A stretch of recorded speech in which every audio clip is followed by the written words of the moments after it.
Et on va repartir de la formule de l'exemple qu'on avait vu à notre vidéo précédente. Vous avez ici la méthode de calcul d'un pourcentage de hausse de prix connaissant le prix initial et le prix final. Alors, qu'est-ce qu'on va dire? D'abord, on va donner un petit élément de vocabulaire. Dans le cadre on a vu que les pourcentages pouvaient représenter soit des évolutions, soit des répartitions. Quand c'est une évolution, c'est-à-dire que le pourcentage représente la variation entre ce qu'il y avait avant et ce que nous avons maintenant, et ce qu'il y avait après. Et dans ce cas-là, on utilise aussi les mots taux de variation pour caractériser le pourcentage. Donc, on peut aussi appeler le pourcentage taux de variation. Si on vous demande de calculer un taux de variation, ça voudra dire calculer le pourcentage de hausse ou de baisse. Et comment avons-nous fait pour calculer ce pourcentage? La manière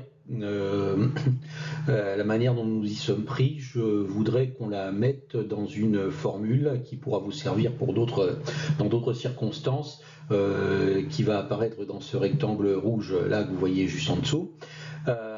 Donc ce que nous avons fait, c'est que nous avons pris, il suffit de regarder le calcul au-dessus, la valeur finale moins la valeur initiale pour calculer l'évolution, et que cette évolution, nous l'avons divisée par la valeur initiale. Ça, c'est la chose importante à retenir. On revient toujours, on rapporte toujours à la valeur initiale, on divise toujours par la valeur initiale.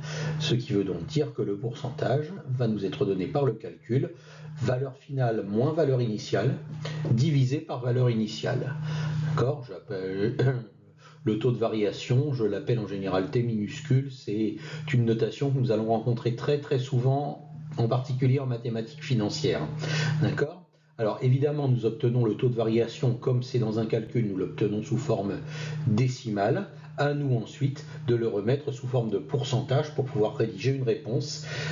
Vous avez vu dans la première vidéo de la liste de lecture le lien entre notation décimale et notation sous forme de pourcentage. Si vous l'avez oublié, je vous engage à regarder à nouveau cette vidéo. En gros, on remultiplie par 100 pour la valeur obtenue du taux et on rajoute le signe pourcent derrière. D'accord ? Voilà, ça vous permet de rédiger votre réponse sans mettre une proportion décimale que les gens ne comprennent pas bien. Eh bien, je vous propose d'appliquer ça tout de suite en faisant le chemin inverse. Vous avez un article qui passe de 6,95 € à 6,85 €. Donc là, le prix baisse exactement dans la mesure inverse que l'augmentation que nous avons vue tout en haut de la diapositive. D'accord ?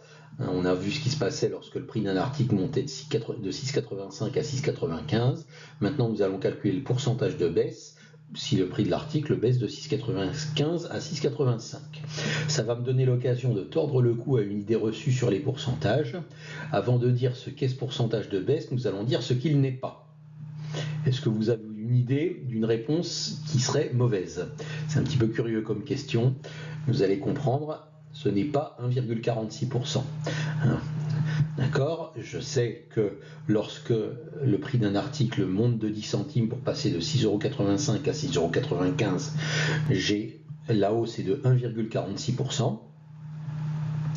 Par contre, s'il baisse exactement en suivant le chemin inverse, la baisse ne sera pas de 1,46%.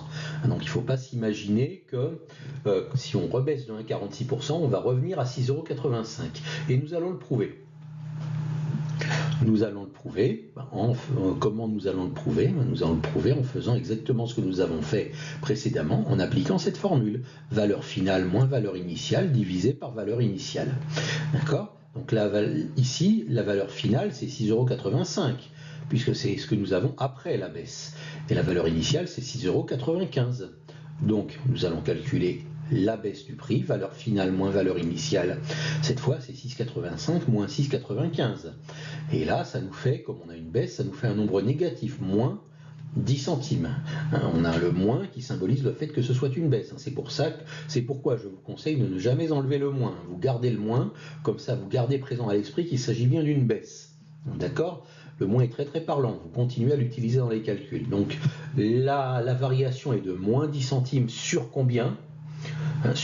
Sur la valeur initiale. Et ici, la valeur initiale, elle est de 6,95 €. Parce que avant avant l'évolution, le prix était de 6,95 €. Donc nous allons diviser ces moins 10 centimes par 6,95 €, alors que dans l'exemple précédent, nous avions divisé par 6,85 €. Et c'est pour ça que nous n'allons pas obtenir le même pourcentage, d'accord? Parce que nous ne divisons pas ces 10 centimes par la même chose, d'accord? Donc, le taux de variation, c'est moins 10 centimes sur 6,95 € qu'on avait au départ.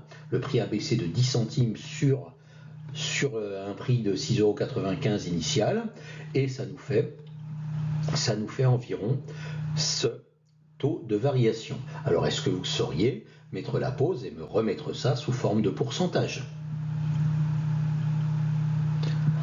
Alors ça, à remettre sous forme de pourcentage, je vous engage encore une fois à aller voir ma vidéo sur le passage de la notation décimale au pourcentage si vous avez du mal. Vous multipliez par 100 et vous mettez le signe pourcent derrière, ça fait moins 1,44%, et le moins dans la phrase, on peut transformer le signe moins en le mot baisse, donc c'est le prix a baissé de 1,44%. On ne dit pas le prix a baissé de moins 1,44%, parce que ça, d'un point de vue français, ce serait redondant, et d'un point de vue mathématique, ça dirait le contraire de ce que ça veut dire. D'accord? Donc le moins qu'on a obtenu dans le calcul, on le traduit par le mot baisse. Et on dit donc que le prix a baissé de environ 1,44%. Et donc voilà, vous voyez, cette formule nous permet de calculer un taux de variation à la hausse comme un taux de variation à la baisse. Et vous avez vu aussi que pour monter d'une valeur A à une valeur B, vous appliquez un certain pourcentage, mais ce n'est pas le même pourcentage que vous appliquez pour descendre de la valeur B à la valeur A. D'accord? 1,46% de hausse n'est pas annulé par 1,46% de baisse, mais par 1,44% de baisse. Donc je vous engage à faire très très attention à cette idée reçue lorsque vous voyez des pourcentages, lorsque vous travaillez avec des pourcentages dans la vie.